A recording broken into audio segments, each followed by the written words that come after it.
રાજકોટ જિલ્લાના ધોરાજીમાં હાલ film shooting દરમિયાન Bollywood star John Abraham police મથકે પહોંચતા ચર્ચાનો વિષય બન્યા છે। ફોર્સ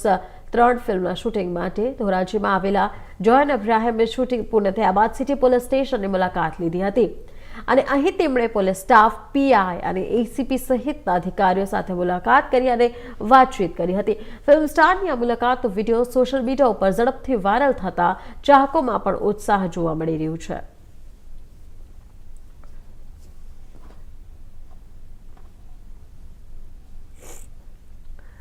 સુરત વિધાનસભામાં અશાંત ધારા વિધેયક સામે લિંબાયત ધારાસભ્ય સંગીતા પટેલે અવાજ ઉઠાવ્યો છે। 500 હિન્દુની વસ્તી વચ્ચે એક મુસ્લિમ સુરક્ષિત રહે છે, પણ 500 મુસ્લિમની વચ્ચે એક હિન્દુ સુરક્ષિત નથી રહી શકતો।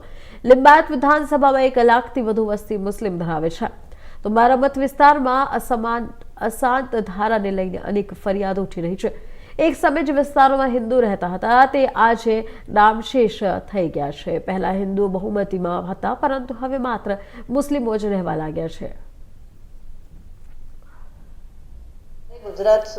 અશાંત ધારા સુધારા વિધેયક પર જ્યારે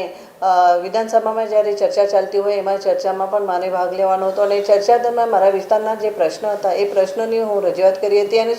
કેટલાક સૂચનો પણ કર્યા હતા અને આ અશાંત ધારા વિસ્તારને હવે નિર્દિષ્ટ વિસ્તાર તરીકે ઓળખવામાં આવશે ત્યારે આ નિર્દિષ્ટ વિસ્તારમાં કેવી રીતે કડક નિયંત્રણ લાવવું જોઈએ એ બધા સૂચનો અને સાથે સાથે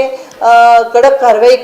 કડક કાયદાની માંગ પણ અમે કરી હતી અને મારા વિસ્તારમાં જ્યારે ઘણા બધા સોસાયટીઓ એવી છે જે પહેલાં હિન્દુ બહુમત ધરાવતી વસ્તી હતી, જેવી કે જે સોસાયટીઓનું નામ લઉં તો એ સોસાયટી બુદ્ધ સોસાયટી છે, ભાવના પાર્ક છે, ગોવિંદનગર છે, મારુતિનગર છે, પદ્માવતીનગર છે, અંબિકાનગર છે, અંબાનગર છે, એવી ઘણી બધી સોસાયટી એવી છે કે જ્યાં પહેલાં હિન્દુઓ રહેતા હતા, હવે નામ શેષ ત્યાં હિન્દુ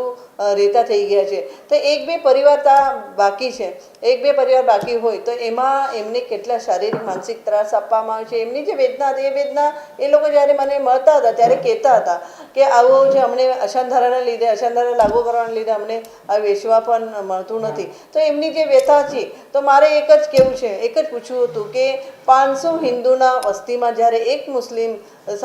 સુરક્ષિત રહી શકે છે ત્યારે 500 મુસ્લિમના વચ્ચે એક હિન્દુ કેમ સુરક્ષિત નહીં રહી શકતું? આ પ્રશ્ન મારો હતો અને સાથે સાથે જે આ અશાંત ધારાની ફાઇલો પાસ કરવામાં આવે છે એમાં પર કડક કાર્યવાહી કરવામાં આવે। કલેક્ટરને હમણાં તો સુધારા વિધેયક લાવ્યા છે તો એમાં એસઆઈટીની પણ કમિટી બનાવવી છે, એ પણ કમિટી સારી રીતે તપાસ કરે અને પછી જ એમે મિલકત વેચવાની પરમિશન આપે। આવી ઘણી બધી સૂચનોની સાથે સાથે મારી ચર્ચામાં મેં ભાગ લીધો હતો।